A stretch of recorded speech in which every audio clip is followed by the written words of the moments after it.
We are live. Okay. Hari Om.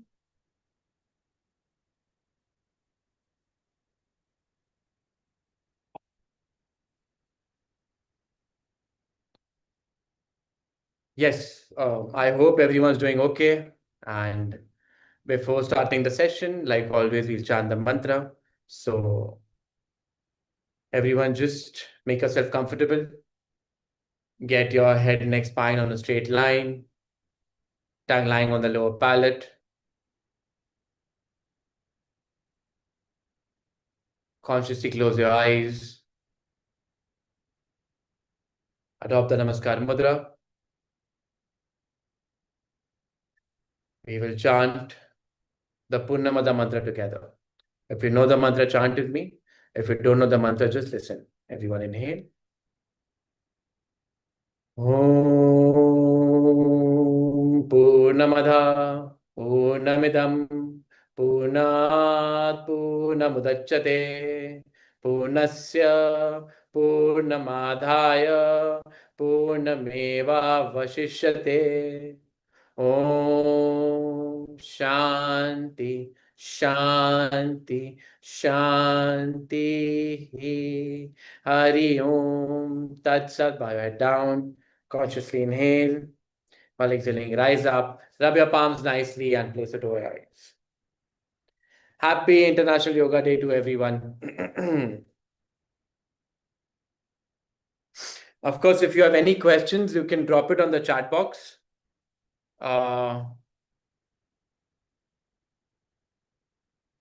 We will do a small meditation for good 15 to 20 minutes. So before starting that, today's an International Yoga Day. Everyone talks about yoga, yoga, yoga. And I think today is the day where we emphasize more on yoga, but I believe personally that entire lifestyle should be yoga and every day is yoga.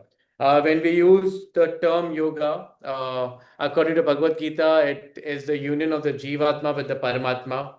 Now, on International Yoga Day, we see everyone doing asana, everyone doing pranayam, everyone doing meditation. In simple understanding, when we look at yoga as asana, don't do asana just for physical fitness.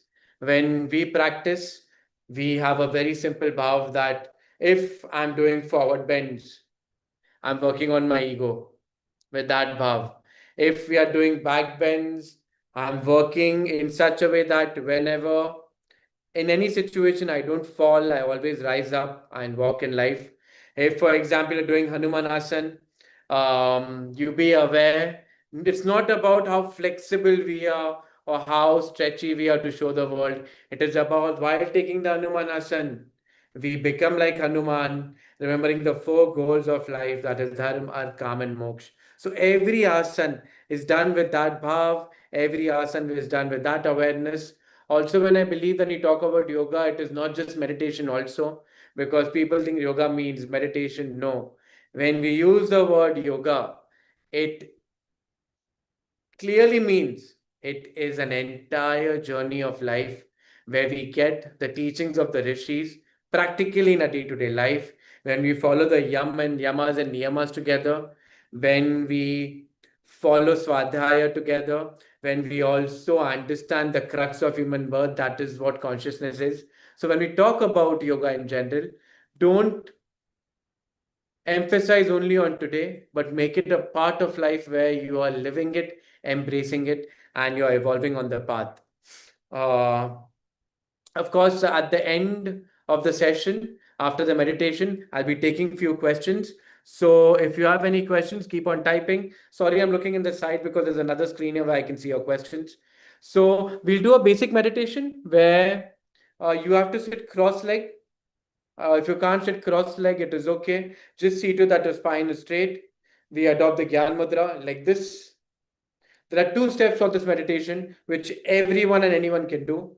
We will chant Om 11 times, and then I will guide you for 10 minutes. You keep on listening and you keep on practicing, and then we'll end the session. So make yourself very comfortable. Sit on a cushion if possible, and just keep on listening to what the commands are given and slowly apply it. With this awareness, we take the Gyan Mudra. Always in every class, I try to explain that this is Gyan Mudra, not this, not this. So tip to tip.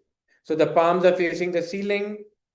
You roll back your shoulders. It will be like this. Your palms, cross leg, head, neck, spine on a straight line. You're sitting upright. And then you close your eyes. You adopt the Gyan Mudra. And just stay steady. Now gently your eyes are closed. Mentally pull your spine up.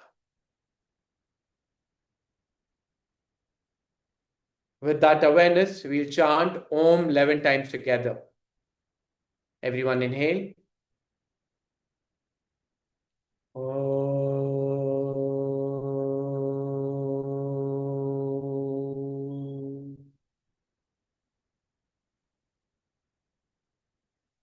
Om. Om.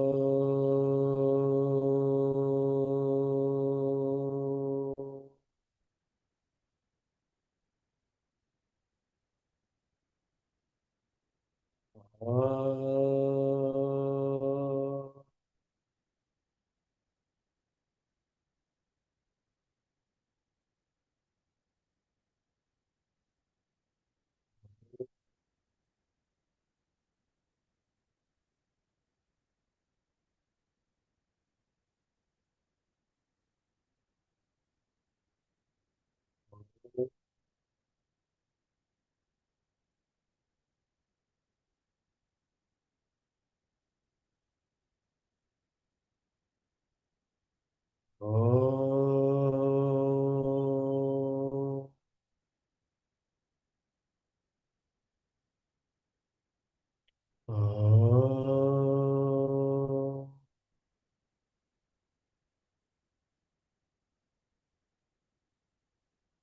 Om.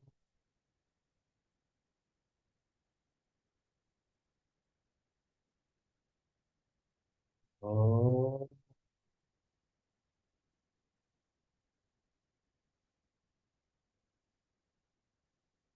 Om.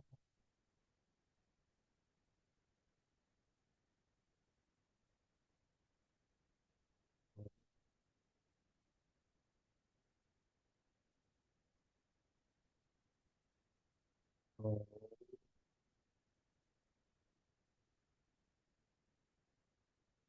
Let your eyes remain closed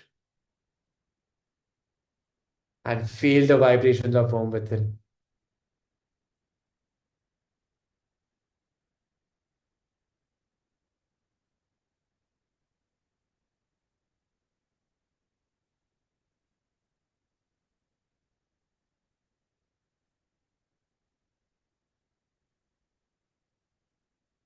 Be aware of your spine.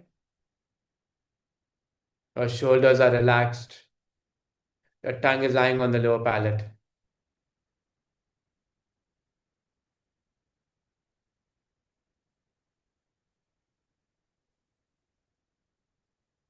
You are completely steady. And slowly get the awareness at the tip of the nose and just stay there.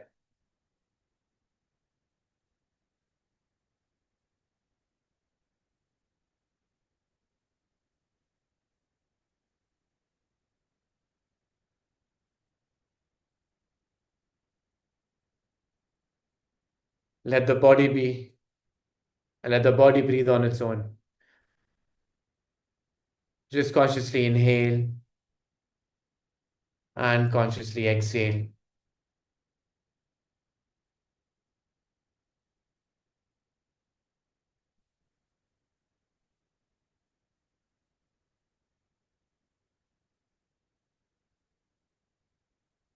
If the breath is heavy, accept it. If the breath is shallow, accept it. Just be aware of your breath.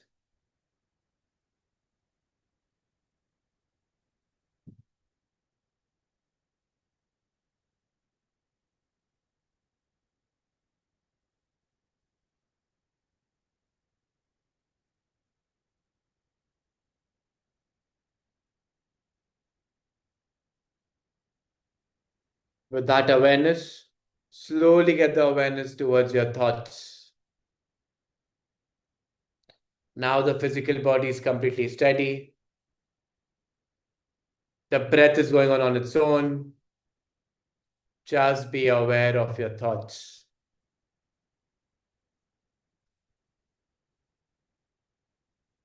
If any thoughts are coming, let it come, let it go. Do nothing. Just stay steady. If you are completely blank, accept it.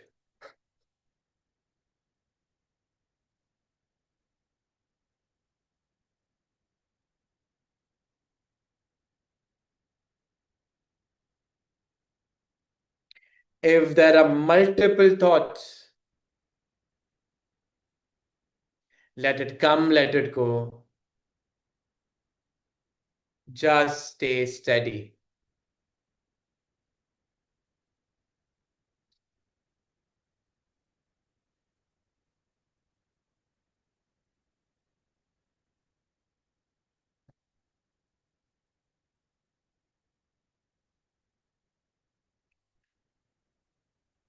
At times, there might be multiple thoughts. Watch it. You realize that after one thought, there's another thought.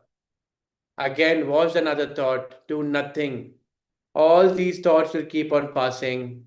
You just stay steady and let the mind go blank.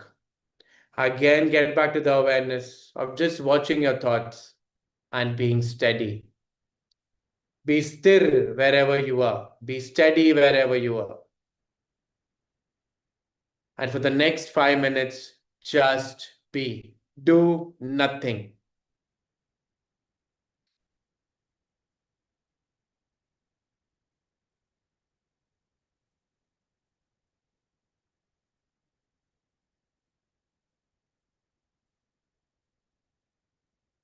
If there's any pain in the body, be steady.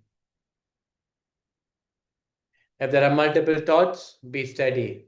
Today, we are just being steady and doing nothing.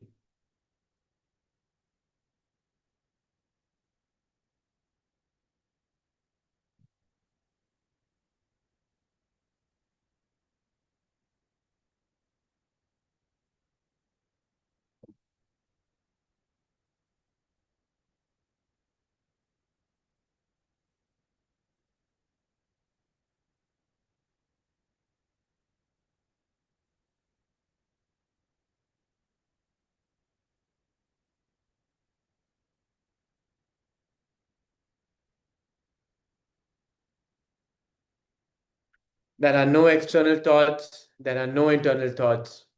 Just stay steady.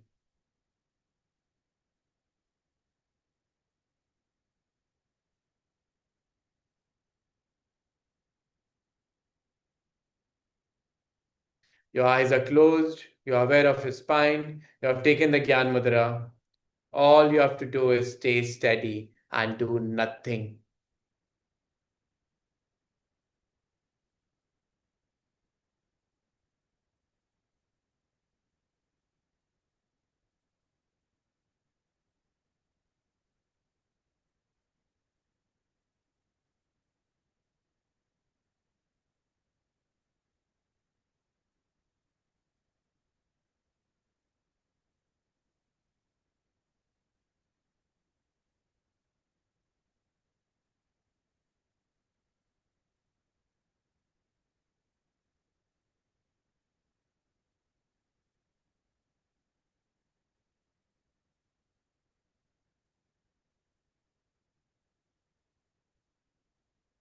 Consciously be aware of your breath and consciously inhale and exhale. One more time, inhale and exhale.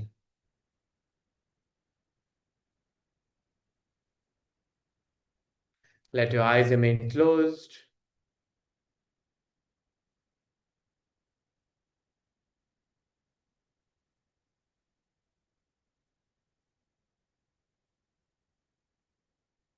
Gently adopt the Namaskar Mudra, hand towards your heart chakra.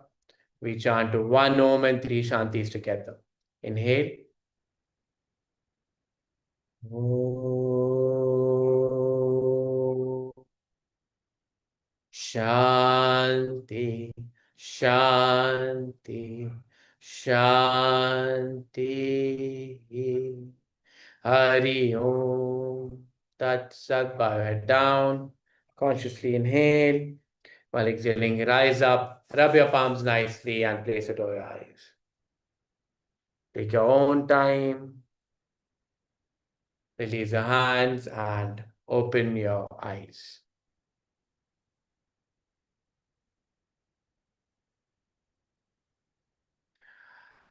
Uh, Hari Om. If you have any questions, we are more than happy to take questions.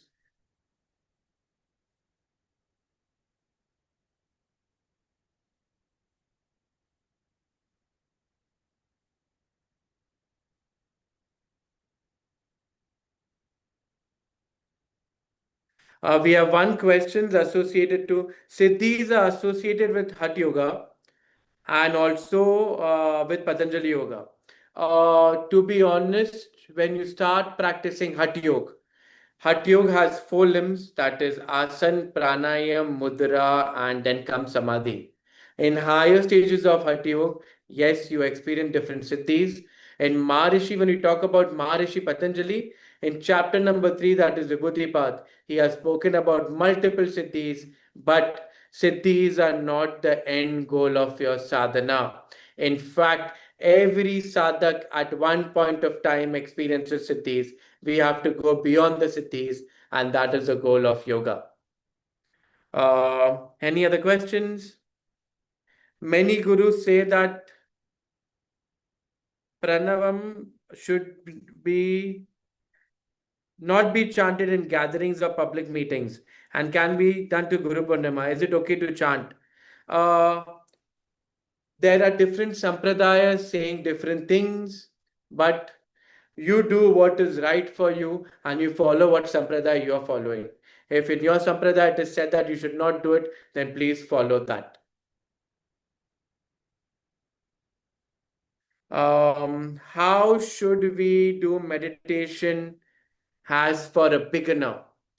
Uh, we have recently done a course on Dhyan, and we have these lots of questions there. The answer is for a beginner, meditation is difficult. Start with dharana. So start with external dharana. So the sequence is start with Om chanting, some pranayam, and dharana. In dharana, there are many, many techniques. You can start with Tratak, that is diya gazing.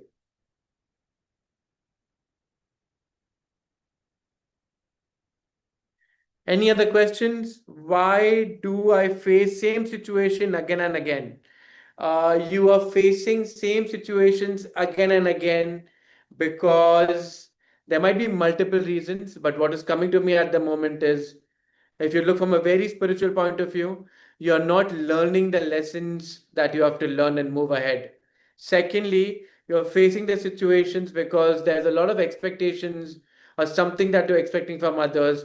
And if that does not satisfy, we come up in the same situation again and again.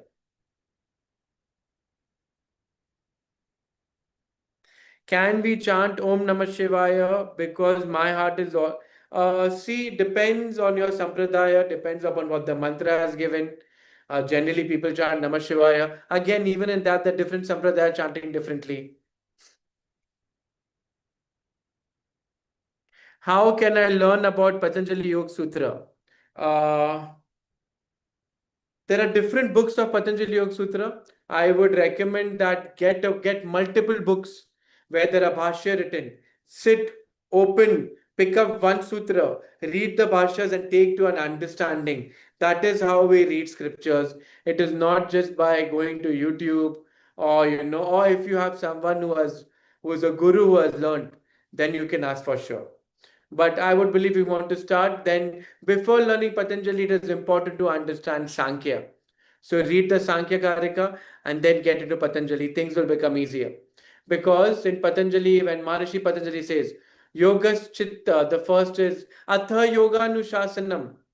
There he's saying, from here, the science of yoga begins. So the Bhashyakarika says that it is assumed that you have the knowledge of the Shat Darshan and specifically Sankhya Karika. So you need someone who has understood that to explain it, because even when you start reading, you keep on growing slowly, slowly with it.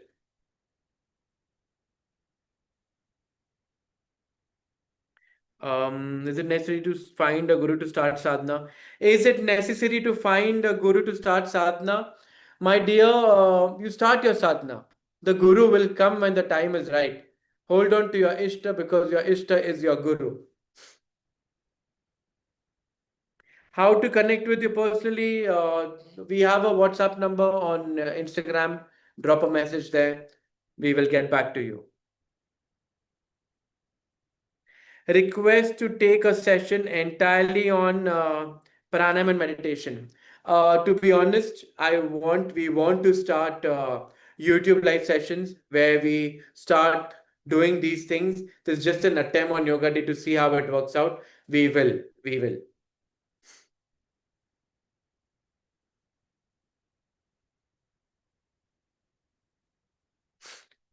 Loved your podcast with Sadhguru and Rajeshi Nandi sir again. Whatever Kali wants will happen. She is my master. She decides. Can you please let me know how to let go of people? This is a very good question, because you can let go of people only the day you want to set them free. So it is a state of mind you have to change. And remember, no one is permanent. What is permanent is only that divine which is within you.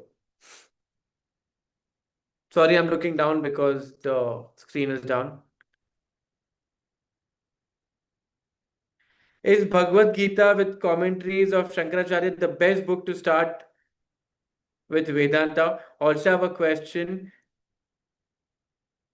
Uh, I can't understand the question. So pranayama or dhyana or dharana, how to correlate it with Ashtanga Yoga? I think if you want to start the Bhagavad Gita, you should read the Nitya Yoga written by my guru. It is beautifully written. I'm not saying because she is my guru, but it is in very simple, simple language.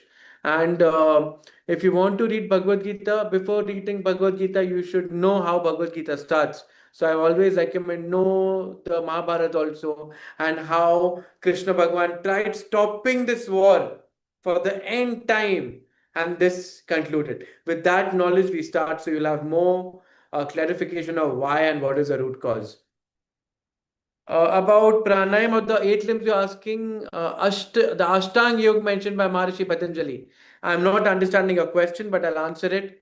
The eight limbs are practiced together. All of them are practiced together. So don't start one. It starts simultaneously, and you have to be at it. Do you have any upcoming meditation classes or courses?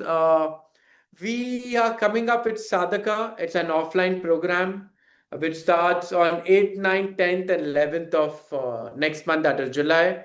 We had an online course on meditation 2, 3 weeks ago. Any upcoming courses, we'll put on the community and you will be made aware of. By the way, we are planning to go more live with proper every day, so that we reach out and try to share whatever the rishis are blessed as us with. How to engage kids in spiritual practice or chanting nowadays? It is a very good question, because we teach a lot of kids, and the best part is to teach a kid, you have to become a kid. You think that children are not aware, but they always have an eye on their parents, and they pick up just by looking at them. So you become the role model. The more you practice, they will pick it up. I'll be taking last four questions.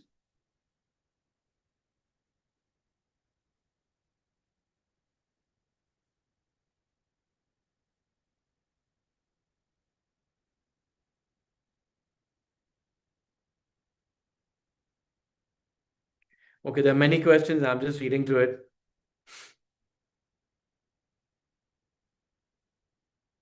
Can you please tell us in what order should we read Vedas or Upanishad? Oh, it's a very good question.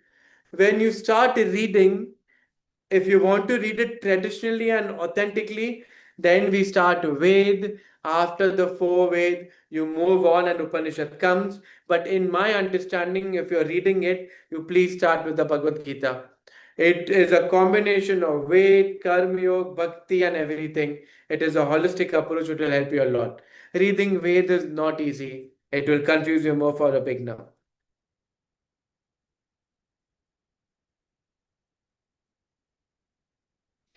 The recent book of Ma is so good. Got to know about the book from you. Thank you so much. You're welcome.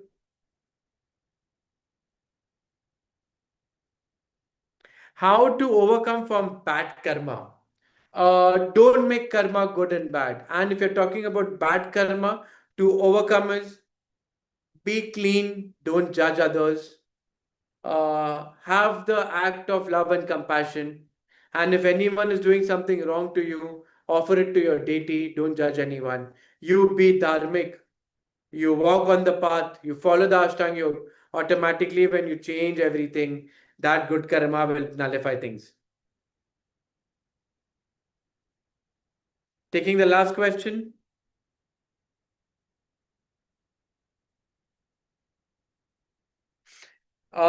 I understand that life depends on a mindset more than situations. But when circumstances become very difficult and the mind feels overwhelmed, how can we stay calm and maintain peace? That is the entire goal of doing sadhana, my dear. That is the reason we are doing sadhana every day. And at times, if you're very chaotic in your mind, the most simplest answer is start chanting your mantra. It will help you a lot in many ways. The questions are increasing.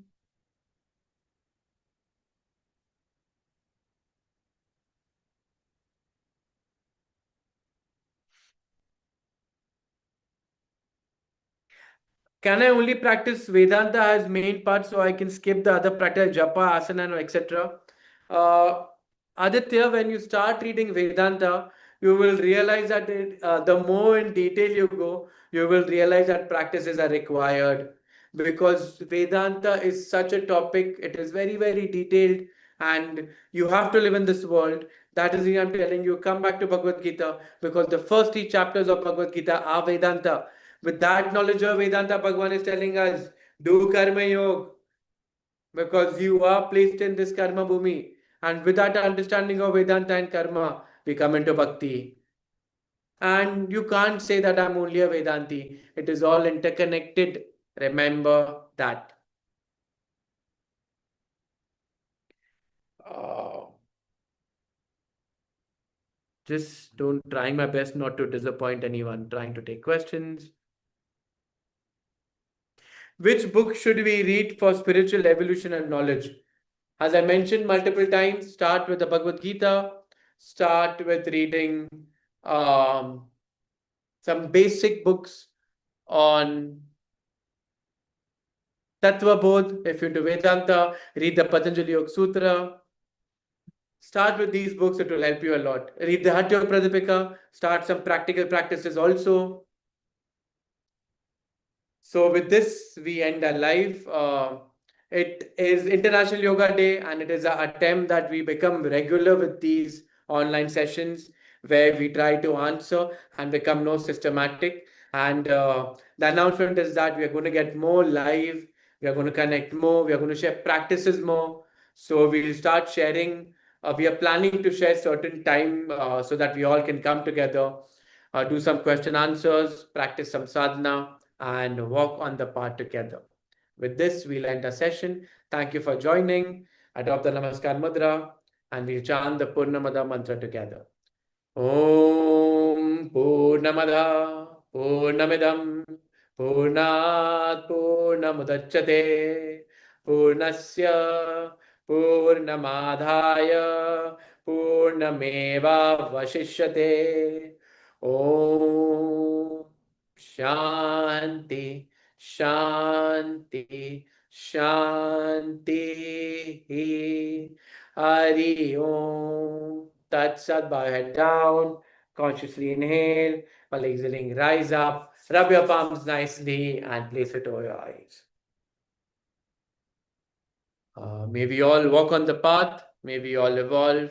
And may Kali take